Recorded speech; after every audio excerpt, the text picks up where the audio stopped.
አሰላሙ አሌይኩም ወራህመቱላሂ ወበረካቱ። እንዲሁም ክርስቲያን ወገኖች ሰላም ብያለሁኝ። በያላችሁበት ሰላማችሁ ብዝዝት ይበልልኝ። ውድ ሀገሬ ልጆች እንዲሁም የቻናሌ ተከታታዮች ላይክ፣ ሼር እያረጋችሁ አበረታቱኝ። የምታበረታቱኝ እህት ወንድሞችም ከልብ አመሰግናለሁ። ኑሩልኝ፣ ክበሩልኝ። እንዲሁም ደግሞ ቤተሰብ ያልሆናችሁ ሰብስክራይብ በማድረግ የደወል ምልክቷን በማጥቆር ቤተሰብ እንሁን እላለሁኝ። እና እንዴት ናችሁ? ላይ ሰላም ናችሁ? እኔ ሰላም ነኝ አልሐምዱሊላህ። ዛሬ ደግሞ በሌላ ቪዲዮ ብቅ ብያለሁ ማለት ነው። ክፍል 18ን ይዤ ብቅ ብያለሁ።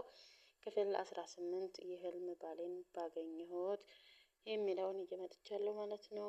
እናንተም ላይክ፣ ሼር፣ ሰብስክራይብ እያደረጋችሁ አበረታቱኝ። ክፍል 18 ለሁለተኛ ፖሊስ ጣቢያ ዋና አዛዥ ደውሎ ከተነጋገሩ በኋላ በቃ ምንም ችግር የለም ነገ በዋስ መውጣት ይችላሉ ብሎ አበሰራቸው። ሀዘን በደስታ ተቀየረ። ያለ ወንጀላቸው አሸባሪ ተብለው ተርጋ ሳይለጠፍላቸው እና ለአመታት ስብጥያ ከመውረዳቸው በፊት ደርሶ ታደጋቸው። እስኪ እኛ ሰው ስላለን በሰው ዘመድ ነፃ ወጡ። ዘመድ የሌለውስ ምን ይሆን? አይ ጊዜ። ለነገሩ እነ አለሜ እኮ ምንም ጥፋት የለባቸውም። እንኳን አንድ ቀን አንድ ሰዓት እስር ቤት መቆየት የለባቸውም። ግን አልሐምዱሊላህ ያለ ጥፋት ለአመታት እንዲቆይ የተፈረደበት ትስነፍ አለ አይዴል? ደውለው ነገ እንደሚፈታ ሲነግሩኝ ተረጋጋሁ። ግን ደግሞ ከፍቶኛል። አለሜን ሲደበደብ ውሎ ጨለማ ቤት እንደሚያድር ሳስበው ከፋኝ። ለዛውም በአረፋ ቀን። ግን ደግሞ ይህ የአላህ ውሳኔ ነው። አምኖ መቀበል ግዴታ ነው። እናም ማመስገን አለብን። ከዚህስ የባስ ቢያመጣ ማን ከልካይ አለው? አላህ በረህመቱ እንጂ። ነግቶ የአለሜን ድምፅ እስከምሰማ ቸኮልኩ። ማታ ማታ እናወራ ነበር። ዛሬ ግን ድምፅ ሳቄ ርቆብኛል። የተጻጻፍናቸውን የጽሁፍ መልእክቶች ማንበብ ጀመርኩ። በመጠኑም ቢሆን ሀዘኔን ቀነሰልኝ። ነገን በናፍቆት ስጠባበቅ በዛው እንቅልፍ ወሰደኝ። ሁሉም ጊዜ አላፊ ነው። የተደሰትንበት ቀን አቁመን ማቆየት፣ የተከፋንበትን ደግሞ ከፍተን በፍጥነት ማሳለፍ አይቻለንም።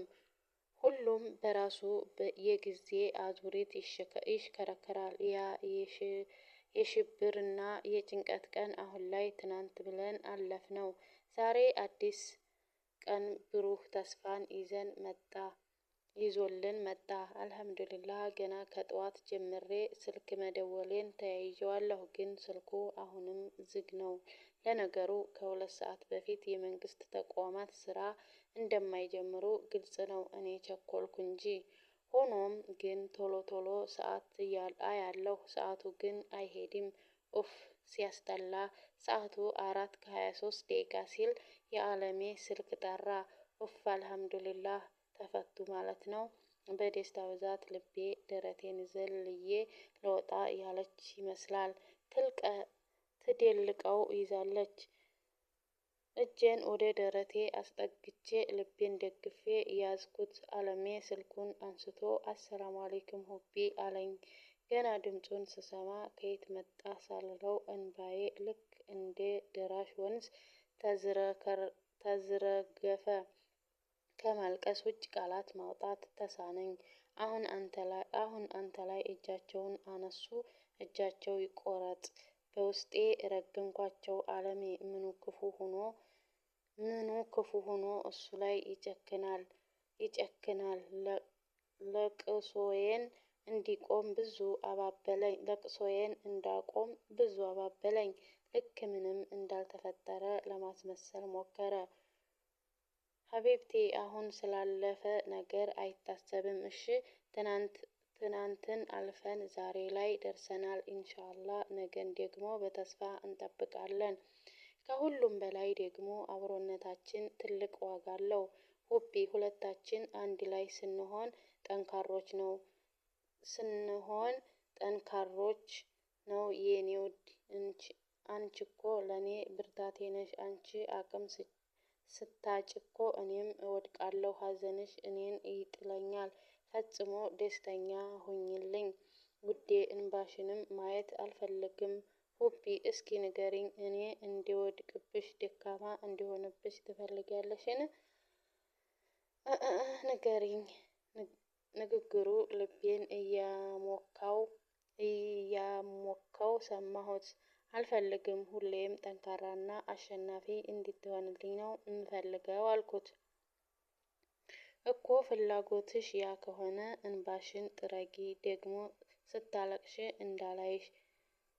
ዳግም ስታለቅሽ እንዳላይሽ ሲለኝ በፍጥነት እንባዬን ጠረኩና ውዴ ግን ጉድ ተውሃል አይደል ብዬ በአዘኔታ ቅላጼ ጠየኩት። ኦ በቃ ያንን እንርሳ ተባብለናል እኮ። ያ ከትናንት ጋር አብሮ ያለፈ። ዛሬ ላይ ሆነን ስለ ነገ እናስብ የኔ ንግስት። ሰርጋችን እኮ እየደረሰ ነው። ምን ታስቢያለሽ አለኝ።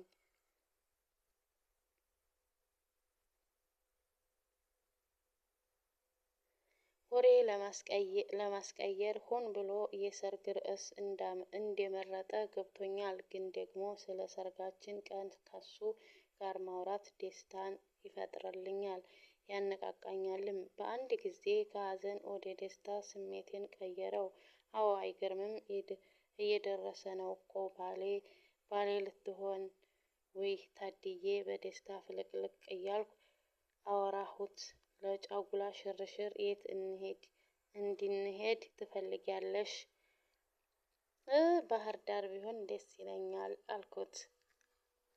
እና የኔ ውዶች ላይክ፣ ሼር፣ ሰብስክራይብ አርጉ ማለት ነው። የኔ ውዶች፣ የኔ ማሮች ወዳችኋለሁ፣ አከብራችኋለሁ። በያላችሁበት አላህ ይጠብቃችሁ።